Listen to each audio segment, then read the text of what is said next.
Right, hi friends, let's take a look at Tezos. Tezos versus the Dollaros and Tezos versus the Bitcoinos.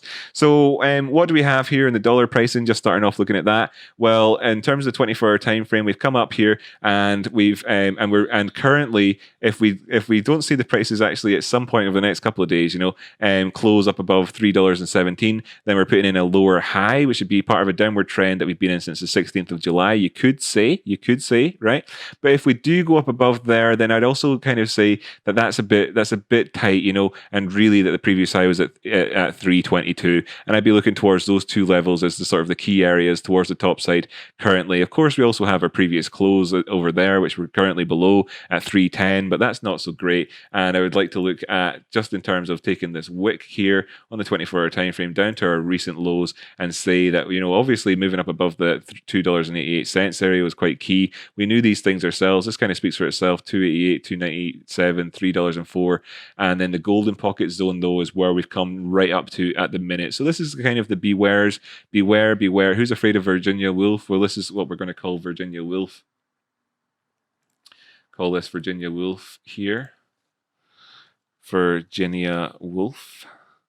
And so that's where that is, right? So let's ask in the next couple of days who's afraid of Virginia Woolf. Go over to the Bitcoin dollar pairing, and you can see that we've already done this kind of work in the background, and that we've got these two lines that we've been calling the green grass of home, where we have Irish grass here at the top here at 6.5 and 618 here being this color of Scottish grass, and I mean, I'm making that joke by the way all the time, but I genuinely believe it. It might just be a madness of my part, but I do think that Scottish grass is slightly bluer looking than Irish grass. Let me know if you've ever traveled between the two countries on a plane. I've done it frequently. So, that's the golden pocket zone. That's where we've come right up to. I want to see us pushing on past that. If we don't, then we're not doing so great. We're kind of been trending towards the downside since the the 16th of July, like I said on the other one. Let's, on this particular chart, go down towards the lower time frame so we can make an assessment about whether or not we're divergent here as part of this overall upward movement that we've had since the 20th of July, because we've had to go down to lower time frames to do such an assessment, and we're not, we're trending towards the top side just now. I'm confident enough about saying that sort of chat here about having gone up above this previous inflection periods here, but I'm also kind of, my confidence is hampered by the fact that all we've done is come back up and touch the 618 yet again, and we'd need to see the prices moving up and beyond that. But right now we're not divergent just in terms of this 4-hour time frame. That's decent. Let's look at a little bit more detail and see. Well, in the 1-hour time frame we certainly were, and that's partly why we've come down here in terms of this sort of this flux, which is all happening around about the green grass of home.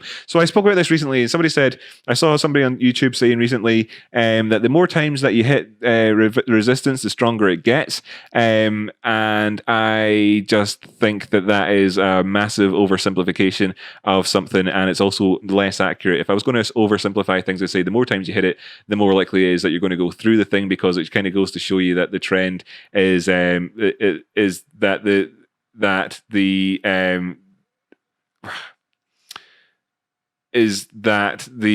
the trend is weak if you're moving away from support, or that the trend is consolidating and thinking about it if you're moving towards resistance.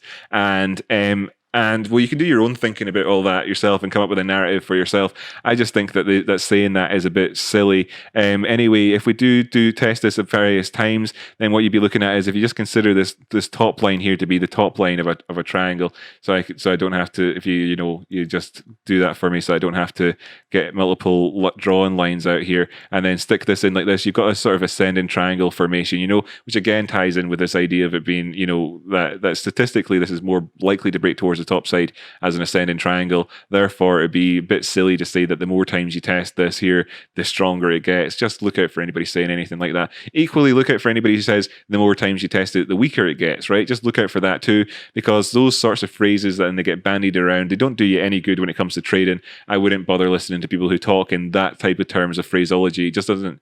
It's just applying a narrative to something that isn't contextualized, and who cares about comments taken out of context. This is the context for you. I hope that explains a little bit more. That's what I'm looking at. Thanks very much for tuning in. That's the police telling me you better sign off, Rocky.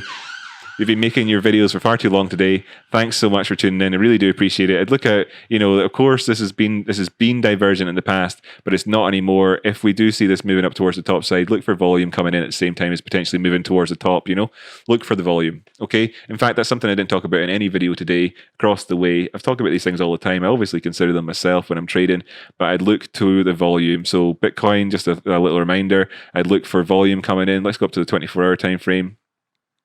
I'd look for volume coming in here. If we were to actually do an actual breakout, I'd also be hesitant to believe anybody who says we've already broken out, because if they do, then they're looking at this sort of thing, which we broke out from, which didn't come in with huge amounts of volume, but we did get the full measured move off the back of it already. So we've done that already, so we've done that. So look out for volume if we want to move beyond those areas. In terms of Ethereum, we've come up here, and how would you say that we've got an increase in volume? Well, yeah, you would, but would you say that it's like spectacular or anything? No, you wouldn't. So we're not really looking at this in terms of being like a big breakout from something which is not necessarily, which hasn't already completed.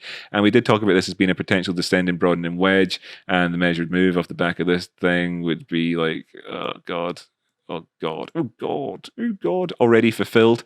So, we've not got that necessarily, that sort of that huge move happening, the enthusiasm which comes in at around about, in terms of the bears looking towards the top side in these markets, or the bulls looking towards the top side when you're at the top, is like how people get really bearish towards the bottom side, looking towards the bottom, when in fact they're kind of forget to play the range and everything else in between times.